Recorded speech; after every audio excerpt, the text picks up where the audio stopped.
Welcome to news alert. Telangana CM Revanth Reddy బీసీలకు 42% రిజర్వేషన్ల సాధనపై తీవ్రంగా మాట్లాడారు. ఆయన మేము విద్య, ఉద్యోగాల్లో 42% కోటాను, స్థానిక సంస్థల్లో రాజకీయ కోటా కోరుతున్నామని తెలిపారు. అలాగే నరేంద్ర మోదీ 42% బీసీ కోటాను అమలు చేయకపోతే రాహుల్ గాంధీని ప్రధానమంత్రిని చేసి కోటా సాధిస్తామని స్పష్టం చేశారు. ఆయన మాట్లాడుతూ బీసీల హక్కుల కోసం తమ పోరాటం కొనసాగుతోందని, రాజకీయ చట్టాల మేరకు తమకు కోటాలు ఇవ్వాలని డిమాండ్ చేశారు.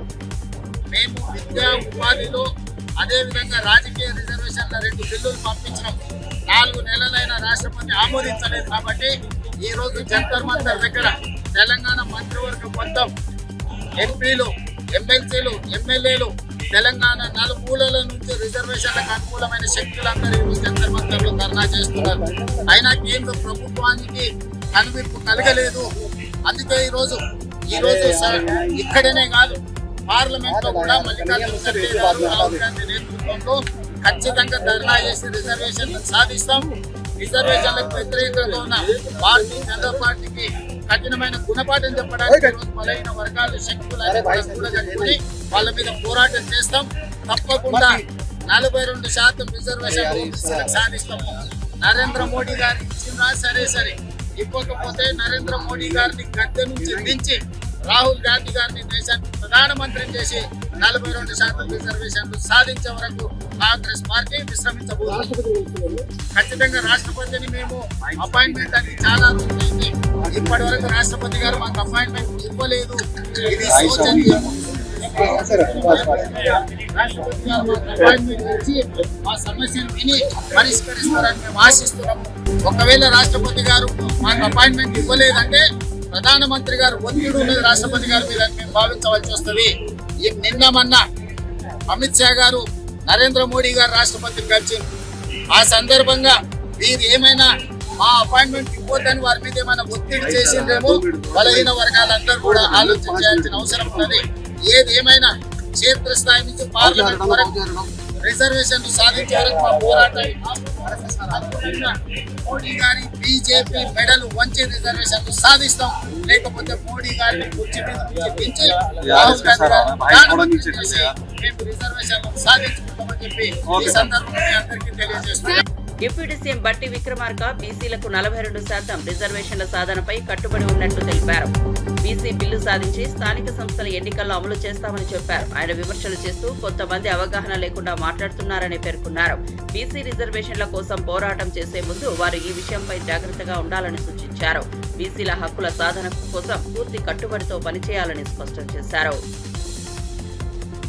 ఏ నిబంధనతో అయితే విద్యా ఉద్యోగ అవకాశాల్లో 42% కల్పిస్తామో అదే నిబంధనతో చట్టాన్ని తెచ్చి రాష్ట్ర ప్రభుత్వం భారత ప్రభుత్వానికి ఇది రాష్ట్ర ప్రభుత్వానికి భారత ప్రభుత్వానికి పంపించినటువంటి చట్టం. ఈ భారత ప్రభుత్వ రాష్ట్రపతి గారు ఆమోదముద్ర వేసి రాజ్యాంగ పంపించాల్సిందే. ఇదేదో కాంగ్రెస్ పార్టీ, భారతీయ జనతా పార్టీ సంబంధించిన అంశం కానే కాదు. ఇది ఒక రాష్ట్ర ప్రభుత్వానికి, కేంద్ర ప్రభుత్వానికి రాష్ట్ర ప్రభుత్వంగా మన నిబద్ధతతో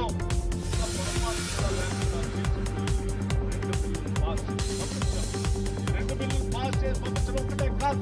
ఇంకో 10 మంది ఎక్కడ మాట్లాడుతున్నారు. ఓ పక్కన బిల్లు పాస్ చేసి మీరు ఢిల్లీ పంపించారు, ఇంకో పక్కన ఆర్డినెన్స్ ఇస్తామయ్యారు. అవగాహన లేనటువంటి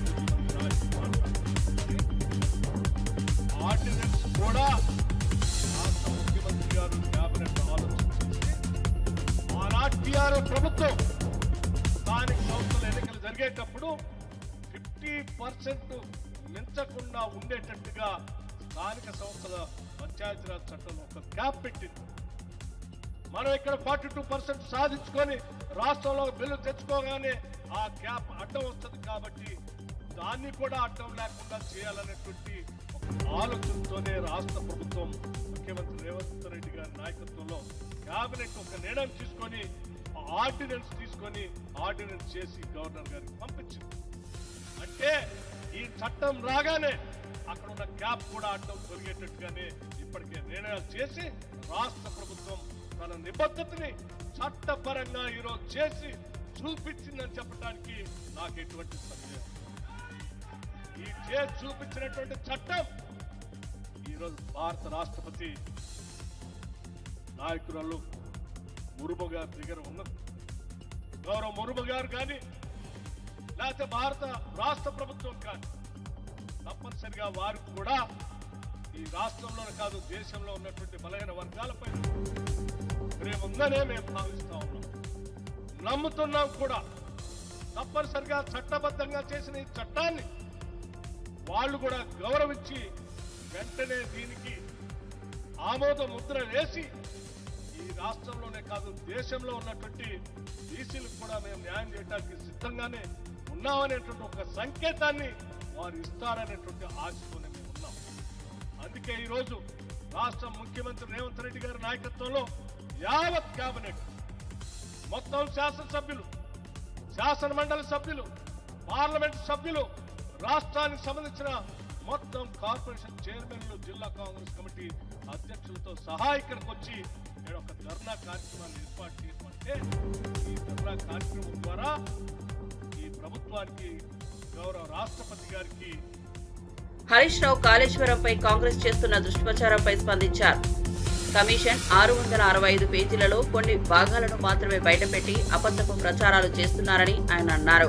కాళేశ్వరం రిపోర్ట్ కాదు, కాంగ్రెస్ రిపోర్ట్ అని స్పష్టం చేసిన హరీష్ తప్పుడు ప్రచారం తిప్పికొట్టినట్టు చెప్పారు. కాళేశ్వరం ఒక గొప్ప ప్రాజెక్ట్, తెలంగాణకు జీవధార అని పేర్కొన్నారు. కాంగ్రెస్ తప్పుడు ప్రచారం చేసే సమయంలో నిజాలు బయటపెట్టిన హరీష్ రావు కాళేశ్వరం ప్రాజెక్ట్ ఆధారిత నిజాలను ప్రజలకు చేరవేస్తున్నారు. ఆనాడు మేము మహారాష్ట్రతో కేసీఆర్ గారు ఒక చారిత్రాత్మక ఒప్పందం చేశారు. అటు మేడిగడ్డకు, ఇటు వార్ధా మీద, అటు చెనాకా కొరాటాకు ఒకేసారి 3 అగ్రిమెంట్లు చేసినారు. అంటే ఇచ్చిపుచ్చుకునే ధోరణితో మహారాష్ట్రను ఒప్పించి మెప్పించి 3 అగ్రిమెంట్లు చేశారు. ఆనాడు ఉత్తమ్ కుమార్ రెడ్డి మాట్లాడతాడు, ఏమని మాట్లాడిందంటే, లేలే మేము ఆల్రెడీ 152 మీటర్లకు అగ్రిమెంట్ చేసినాం, నువ్వు ఎట్ట తగ్గించినవు అన్నాడు. ఆనాడు ఎయిర్పోర్ట్లో కేసీఆర్ గారు మాట్లాడారు, ఉత్తమ్ కుమార్ రెడ్డి నువ్వు 152 మీటర్లకు అగ్రిమెంట్ చేసుంటే ఇంకా గంట సేపు నేను ఇన్నే ఉంటా, నువ్వు రా, ఆ అగ్రిమెంట్ నాకు చూపి నేను ఇక్కడ నుంచి రాజ్ భవన్కు పోయి రాజీనామా చేస్తాను. ఆ రోజు కేసీఆర్ గారు సవాల్ చేశారు. ఇది నేను నోటి మాట చెప్తలే, నా వీడియో కూడా మీరు చూడండి కావాలంటే. ఆనాడు కేసీఆర్ గారు బేగంపేట ఎయిర్పోర్ట్లో ఆనాటి ఉత్తమ్ కుమార్ రెడ్డి ఫేక్ మాటలకు, గోబల్స్ మాటలకు జగదీష్ బీఆర్ఎస్ బనకచెర్ల కోసమే కాళేశ్వరంను పక్కన పెట్టిందని ఆరోపించారు. కాళేశ్వరం రిపోర్ట్ కాదు, అది కాంగ్రెస్ రిపోర్ట్ అని చెప్పారు. చంద్రబాబు, బీజేపీ, కాంగ్రెస్ సంయుక్తంగా కాళేశ్వరంపై నిందలు వేస్తున్నారని విమర్శించారు. రిపోర్ట్ పైన ప్రచారం చేస్తున్నప్పుడు అసలైన విషయాలు ప్రజలకు అర్థం కావాలని చెప్పిన జగదీష్ కాళేశ్వరం ప్రాజెక్ట్ ప్రపంచంలోనే గొప్పదని తెలిపారు. ప్రజల మధ్య అనుమానాలను సృష్టించే ప్రతి కృషి తిప్పికొట్టే విధంగా కేసీఆర్ ప్రజాసేవ చేస్తున్నారని ఆయన పేర్కొన్నారు. వాస్తవానికి క్యాబినెట్ అంతా కూర్చొని హడావుడి చేసి ఒక ఆయన ఇంగ్లీష్ లో, ఒక ఆయన తెలుగులో, ఒక ఆయన ఏదో భాషలో మాట్లాడిన ఆరోపణల పర్వం ఏదైతే ఉందో అది మొత్తం కూడా కాళేశ్వరం కమిషన్ రిపోర్ట్ కాదు, కాకరకాయ పోర్టు కాదు, కొత్తిమీర కట్ట కూడా కాదు. అది కేవలం కాంగ్రెస్ బీజేపీల ఆరోపణల చిట్ట. అది కేవలం కాంగ్రెస్ బీజేపీల ఆరోపణల చిట్ట తప్ప అది కమిషన్ నివేదిక కాదు. కమిషన్ నివేదికను బయట పెట్టకుండా దాంట్లో అని చెప్పి వీళ్ళు సొంతంగా రాసి తయారు చేసి వడ్డించింది తప్ప అది ఇంకొకటి కాదు. ఎట్టి పరిస్థితులలో కూడా కాళేశ్వరం కట్టింది టీఆర్ఎస్, అందులో సందేహం లేదు. కాళేశ్వరంతోనే తెలంగాణ సస్యశ్యామలమైంది, అందులో సందేహం లేదు.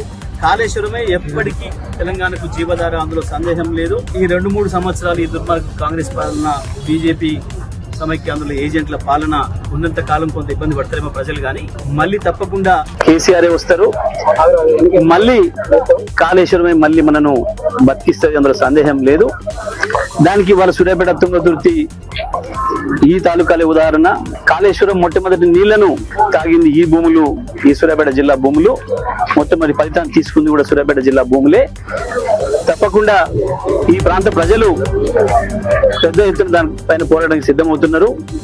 ఇది కేవలం ఏదో కేసీఆర్ బదనాం చేస్తామని చెప్పి గత 2 సంవత్సరాల కాలంగా ఏదైతే పైన మోడీ గారి ఆశీస్సులతోని పక్కన చంద్రబాబు గారి డైరెక్షన్ లో బనకచెర్ల కొరకే ఏదైతే కాళేశ్వరాన్ని పండబెడుతున్నారో తప్పకుండా ఈ కుట్రలన్నింటినీ కూడా బయట పెడతాం, చీల్చి చెండాడతాం. రేపు శాసనసభలో కూడా తప్పకుండా దీన్ని నిలదీస్తాం. కాళేశ్వరం మంచిగా ఉంది, మీరు అందరు చూసిండ్రు, స్వయంగా నేను దానిపై నిలబడి చూసి మాట్లాడి చెప్పొచ్చినా మేము చెప్పినాం, మేము ఛాలెంజ్ చేసినాం. మాకు కాళేశ్వరం కేసీఆర్ కి అప్పచెప్పండి, 4 రోజుల్లో మొత్తం ఇటు కింద చిన్న సీతారాం తండ్రి దాకా నీళ్ళు తీసుకొస్తాం, రావి చెరువు నింపి ఇటు మోతే చివరి దాకా తీసుకుపోతాం. అక్కడ SRSP పైన కూడా ఇంకా నీళ్లు రాక ఇబ్బందులు పడుతున్నా ఆ ప్రాంతానికి కూడా నీళ్లు అందిస్తామనే మాటను మేము ఏదైతే చెప్పినామో మళ్ళీ కూడా మేము అదే మాట మీద నిలబడి ఉన్నాం.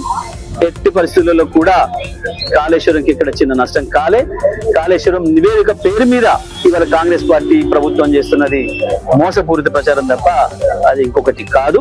ఈ పనికి మాలిన వాటికి వీటికి భయపడే దాంట్లో ఎవరం కూడా లేము. ఈ పని పిట్ట బెదిరింపులు బెదిరించి ఏదో చేద్దామని చెప్పేసి అని చిల్లర ఆలోచనలు చేస్తున్నారు.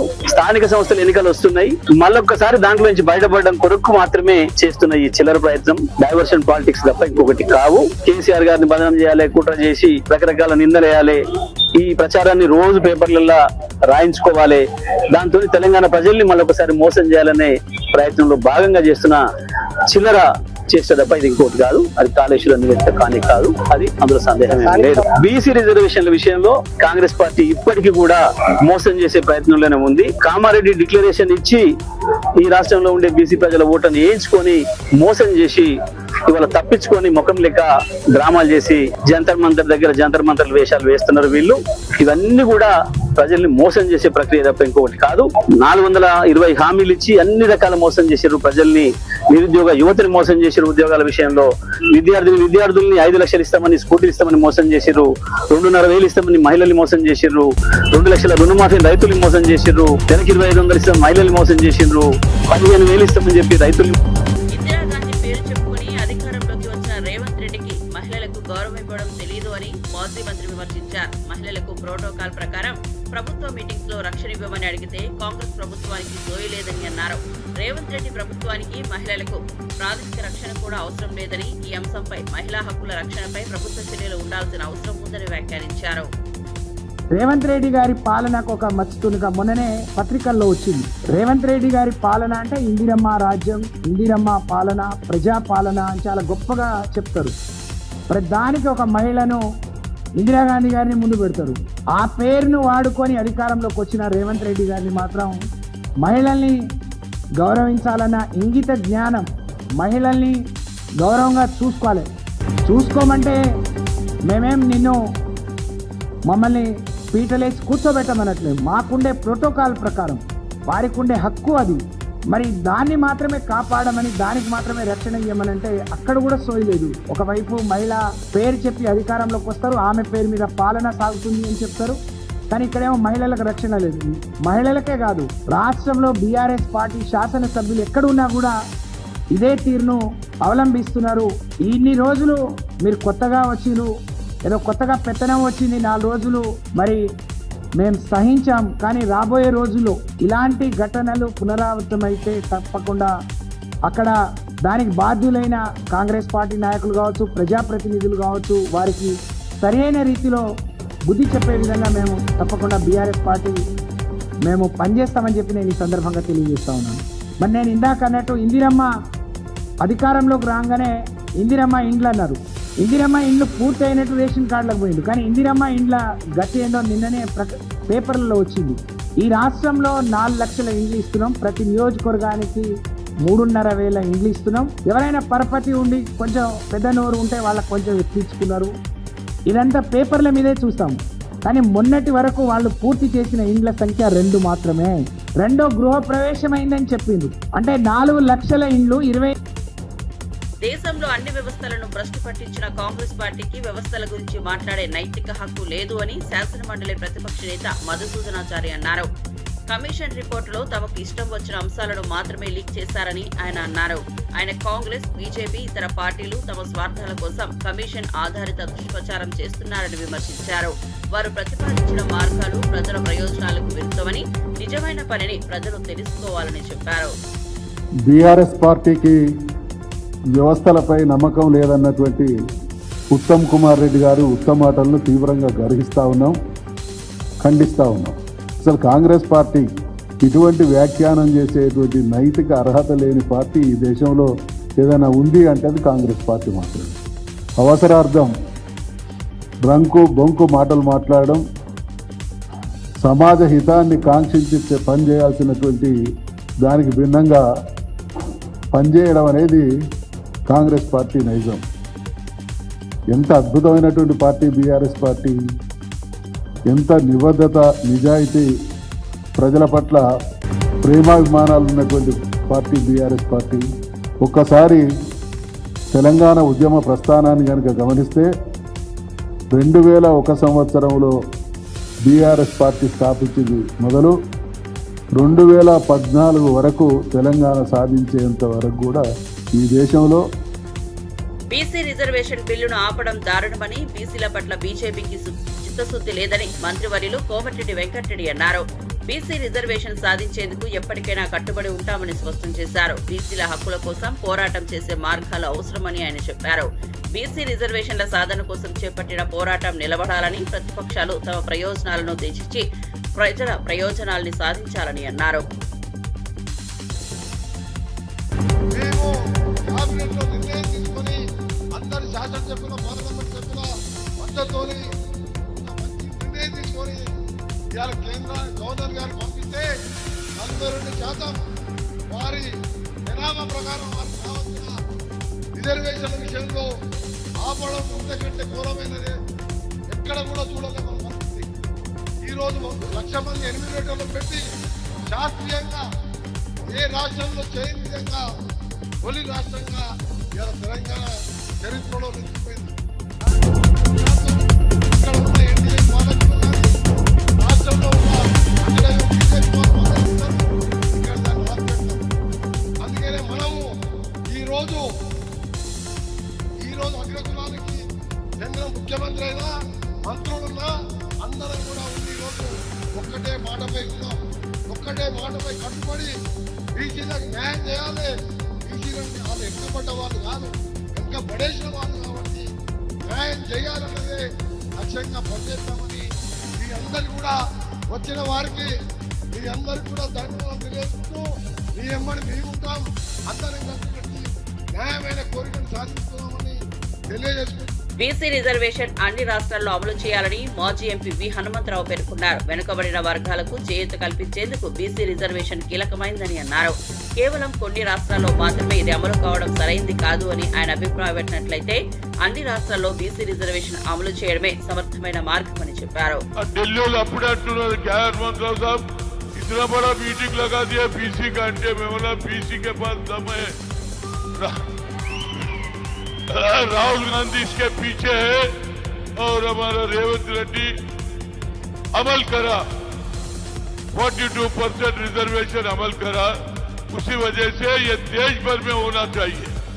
हिंदुस्तान हर स्टेट में ये कैश वैच सेंटर चलना, राहुल गांधी कन्याकुमारी से कश्मीर तक चलने के बाद नौजवानों की तकलीफ, बहनों की तकलीफ, किसानों की तकलीफ, अनएम्प्लॉयड का तकलीफ सुनने के बाद क्या बोला?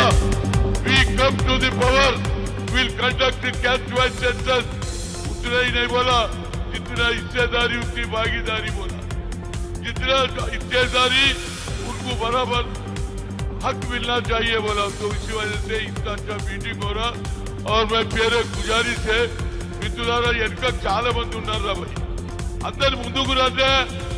మా మంత్రి గారు అడుగుతున్నాడు పొన్నం ప్రభాకర్ ఏమనుకుంటానా, మన వాళ్ళు అందరు వెనుకకుంటే ఎట్లా, అందరు రండి ముందుకు రండి. ఆడ నిలబడి వస్తున్నా భయ్, అందరు ఎంపీలు వస్తున్నారు. ఎంపీలకు తెలవాలి, వాళ్ళ రాష్ట్రంలో పోయి చెప్పాలి ఏమని, అరే तेलंगाना में जोरदार हुआ मीटिंग. तो इस वजह से अपने पास भी लगाने की बात होती. అందుకొచ్చి అందరూ వెనుకకున్న వాళ్ళందరూ ఈ బ్యాక్ సైడ్ ఉన్న వాళ్ళందరూ కూడా ఏది ఆ క్యాంటీన్ దగ్గర ఉన్న తినేటోళ్ళు కానీ చా తాగేటోళ్ళు కానీ అందరు ముందుకు రావాలి. యావత్ భారతదేశంలో ఉన్న అన్ని ఎంపీలు వస్తున్నారు.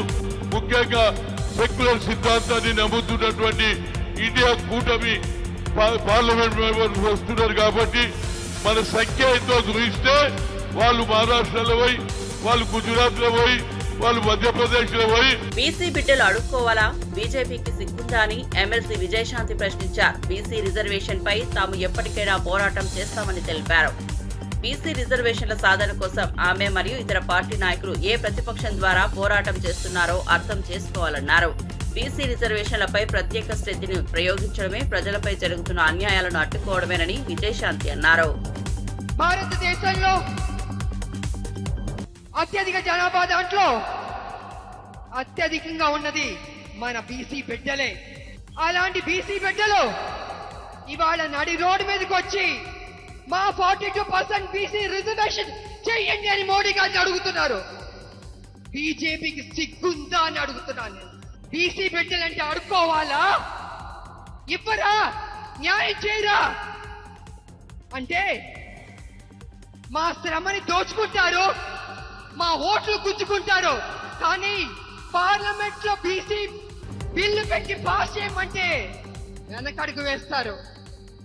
అయినా మేము విడిచిపెట్టాం. కాంగ్రెస్ ముందడుగు వేసింది, సాధించే వరకు విడిచిపెట్టే ప్రసక్తి లేదు. బీసీ బిడ్డలారా, తెలంగాణ ఉద్యమం అనేక కష్టాలు నష్టాలు పోరాటాలు చేశాం. ఫైనల్ గా సోనియా అమ్మ మనకి తెలంగాణ ఇచ్చింది, సాధించుకున్నాం. అదే విధంగా బీసీకి కూడా 42% రిజర్వేషన్ కూడా డెఫినెట్ గా సాధిస్తాం. వదిలిపెట్టే ప్రసక్తి లేదు. ఇవాళ నిజంగా బీసీ బిడ్డల గురించి చెప్పాలంటే చాలా తక్కువే, ఎంత చెప్పినా తక్కువే. మన భారతదేశం అభివృద్ధి చెందిందంటే దాంట్లో బీసీ బిడ్డలు పెద్ద పాత్ర పోషించారు. వాళ్ళ సాక్రిఫైస్, వాళ్ళ శ్రమ, వాళ్ళ కమిట్మెంట్, వాళ్ళ త్యాగాలు ఈ భారతదేశానికి ఇచ్చింది.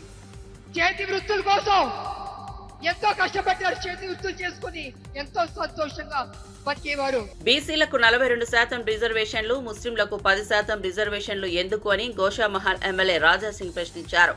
బీసీల రిజర్వేషన్లు సాధించేందుకు ఢిల్లీకి వెళ్లిన కాంగ్రెస్ కు ధన్యవాదాలు అని ఆయన అన్నారు. ముస్లింలకు బీసీ కోటాలో రిజర్వేషన్లు ఇవ్వడం సరైంది కాదని స్పష్టం చేశారు. ముస్లింలకు ప్రత్యేక రిజర్వేషన్లు ఉండగా మళ్లీ బీసీ కోటాలో 10% ఎందుకు అని ఆయన ప్రశ్నించారు. కాంగ్రెస్ నాయకులు మరియు ముఖ్యమంత్రి గారు ఢిల్లీలో జంతర్ మంతర్ ధర్నా చౌక్ లో బీసీ రిజర్వేషన్ గురించి ధర్నా చేస్తున్నారు. బీసీలకి 42% రిజర్వేషన్ కేంద్రం ఎట్టి పరిస్థితుల్లో ఇవ్వాలని వాళ్ళు ధర్నా చేస్తున్నారు. నేను కాంగ్రెస్ వాళ్ళకి ధన్యవాదాలు చెప్తున్నా. మా గురించి మీరు ఫైట్ చేస్తున్నారు, బీసీల గురించి ఫైట్ చేస్తున్నారు.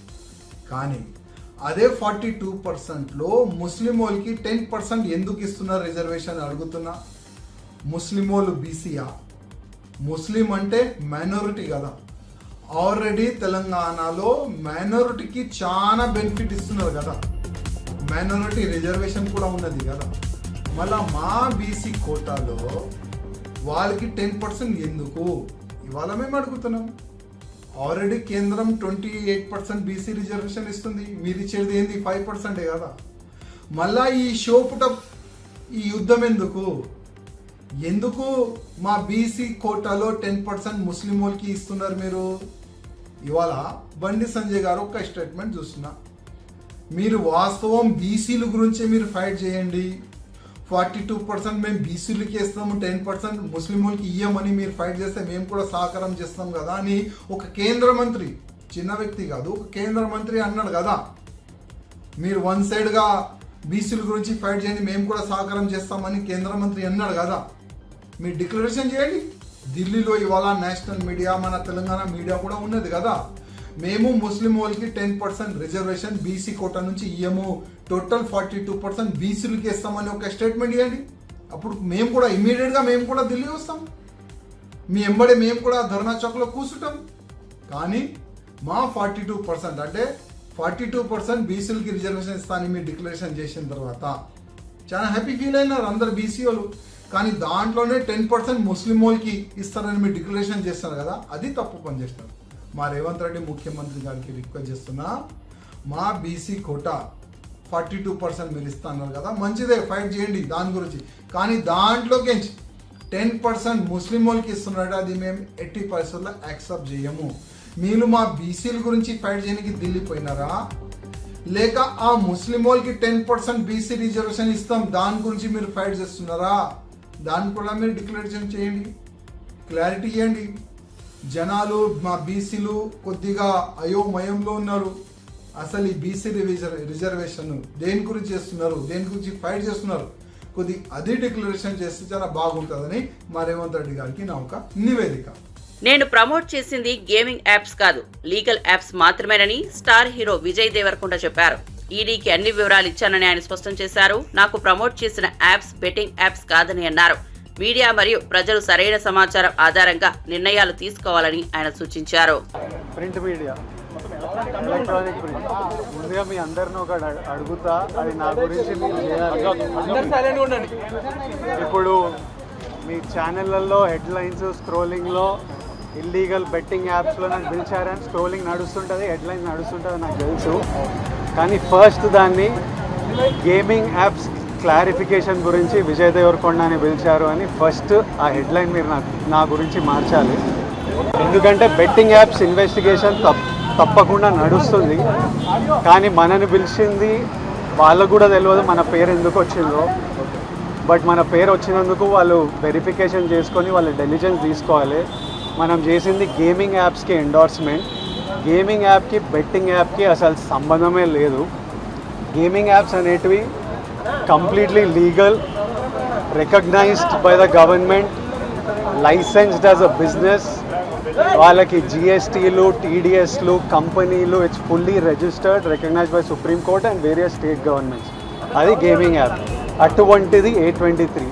ఇప్పుడు క్విక్గా డౌట్ ఉన్న వాళ్ళకి క్విక్గా మీరు గూగుల్లోకి వెళ్ళి టాప్ గేమింగ్ యాప్స్ అని కొడితే కొన్ని వస్తాయి. A23తో సహా My11 సర్కిల్, Dream11, NPL, జుపీ ఇట్లాంటివి కొన్ని వస్తాయి.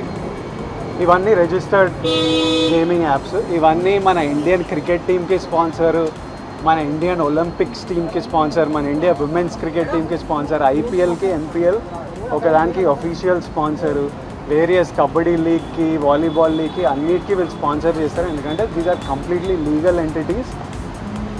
ఇండియన్ ఒలింపిక్స్ టీమ్కి స్పాన్సర్ చేయాలంటే లీగల్ ఉండాలా వద్దా? సో ఫస్ట్ ఆఫ్ ఆల్ ఈ గేమింగ్ యాప్స్ని, ఇల్లీగల్ బెట్టింగ్ యాప్స్ని మీరు సపరేట్ చేయాలి. అది జర్నలిస్ట్గా మీ రెస్పాన్సిబిలిటీ.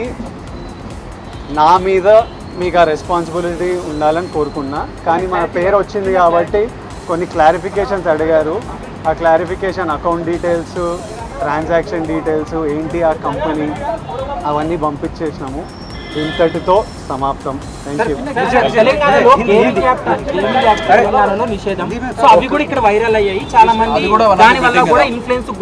ఇప్పుడు legal apps geo location lock ఉంటుంది. మీరు కొంచెం రీసెర్చ్ చేసి ఈ యాప్ A23 యాప్ తెలంగాణలో వాడాలని చూడండి. అది ఓపెన్ కాదు. ఓపెన్ అయ్యి మీకు మెసేజ్ వస్తుంది, ఈ ఏరియాలో మీరు అలౌడ్ కాదు అని. పర్టికులర్ కొన్ని స్టేట్ గవర్నమెంట్స్ లీగల్గా అలౌ చేశాయి, కొన్ని స్టేట్ గవర్నమెంట్స్లో అలౌ చేయలేదు. సో అది క్లారిఫికేషన్. లొకేషన్ చేంజ్ చేసి ఆడుతున్నారు అనేది అంటున్నారు. అవును అవును. Thank you.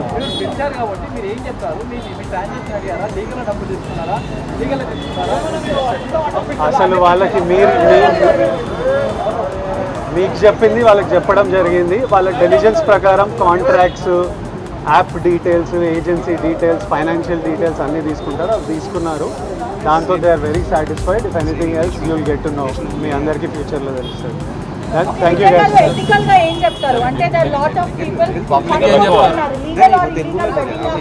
ఇప్పుడు మన దాంట్లో రైటో రాంగో మన దేశంలో డిసైడ్ చేయడానికి సుప్రీంకోర్టు ఉంది, స్టేట్ గవర్నమెంట్లు ఉన్నాయి. వాళ్ళు ఓకే అంటే మనకు డిస్కషన్ ఉండకూడదు. So I think they are the bodies to decide what is right and what is wrong. Thank you.